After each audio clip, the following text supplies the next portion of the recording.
Hi there, my name is Collier. I'm an author and photographer of several color photography books, and this is the very first episode of a new TV series I'm producing called Photograph America. For this series, I'll be taking you all across the United States and showing you some of the most spectacular and photogenic spots that this country has to offer. As you can see, I'm currently at one such location called Fisher Tower. It's northeast of Moab, Utah, right along Highway 128. And I happen to be here at the perfect time of year. It's just been a big snowfall in the canyon country, and there's ice flowing down the river. There's snow all around the Fisher Towers, and once the sun gets a little low in the sky and the Fisher Towers really start glowing red, it should make for a spectacular shot. Now right now I'm just preparing everything to make sure I'm ready for when the light gets just perfect. I have everything ready to shoot. I've made sure my camera, the ISO, I have it set at 100. I am using a digital camera. ISO is the lowest ISO rating I have for the camera. It's the setting I usually use unless I need a fast shutter speed. I also want to make sure I'm shooting in RAW mode instead of JPEG. I want to make sure I have my white balance set correctly for this. I'm going to set the white balance to daylight. It's kind of a tricky situation because I'm in the shade here, but then the subject I'm photographing is in the daylight. So I'll set it at daylight right now. I can always change it later if it doesn't come out quite right. Now, one of the biggest problems for photographing a situation like this is you have the dark area of the river that's in shade and the Fisher Tower, which is in sunlight. One thing you can use in a shot like this is called a graduated neutral density filter. And these filters are just like this.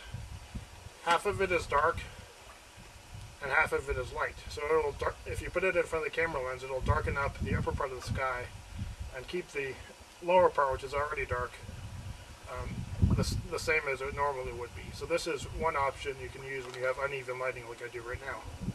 In this situation though, I am going to take two exposures. I'm going to expose one shot for the foreground and one shot for the background, and then I'll later combine them in Photoshop. This is one nice thing you can do with digital photography that you really couldn't do with film before. So in this case, I don't need to use the filter. I can just take two separate shots.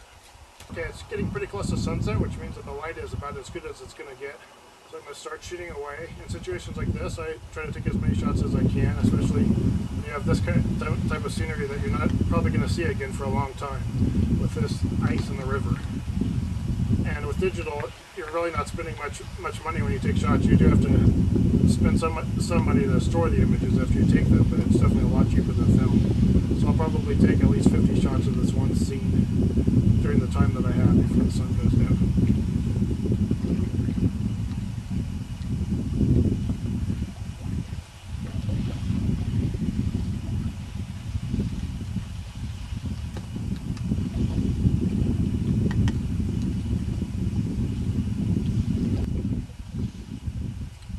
For a shot like this, I like to include both foreground and background.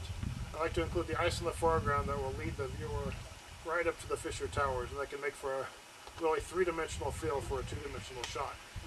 In order to do a shot like this, you need to make sure that the aperture is set correctly. In this case, I have the aperture set at f22, and I focused at about 10 feet. And focusing at about 10 feet, I can be assured that everything in the foreground from about 5 feet all the way to infinity is going to be in focus. Generally, when I'm shooting an image, I try to really work the scene and get a lot of different angles. In this situation, obviously I don't have a whole lot of room to maneuver, since if I walk this way, I'll be right in the Colorado River. If I walk this way, I'll lose my view of the Fisher Tower. So in this situation, I'm sort of staying in one spot. I've picked the spot out in advance. I know that it's one of the best angles from which to shoot Fisher Tower. Normally I'd be moving all around, getting different angles, trying to get as many different shots as I can, and then later I can go through and organize them and figure out which ones I like best.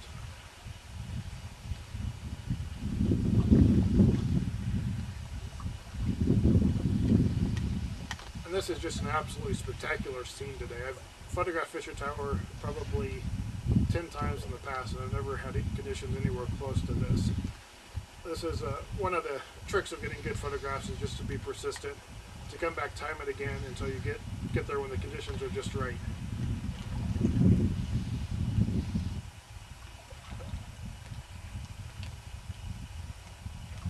light on the Fisher Tower is starting to fade a little bit, but there is starting to get a nice pink glow to the mountains, the snow in the mountains. So this is why I always shoot until there's really no light left. Even though the light on one object may be a little bit worse, you may have better light somewhere else.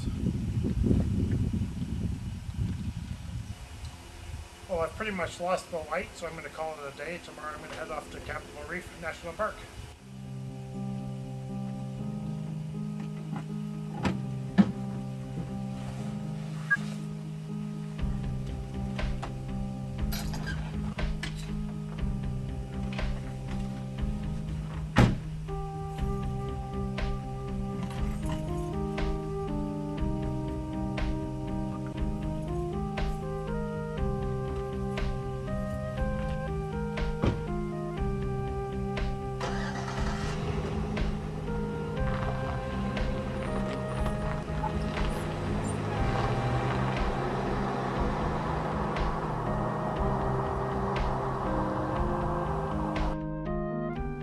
Fisher Tower is the first prominent natural landmark located along the Colorado River within the state of Utah. Just a few miles past Fisher Tower is the impressive rock formation known as Castleton Tower. A little farther downstream, the river passes Arches National Park, which is located high atop a mesa to the north. The river then makes its way past the town of Moab before flowing beneath Dead Horse Point State Park. It then winds its way into Canyonlands National Park and merges with the Green River before flowing into Lake Powell. The landscape that the Colorado River has carved out along the way is among the most spectacular scenery found anywhere on the planet.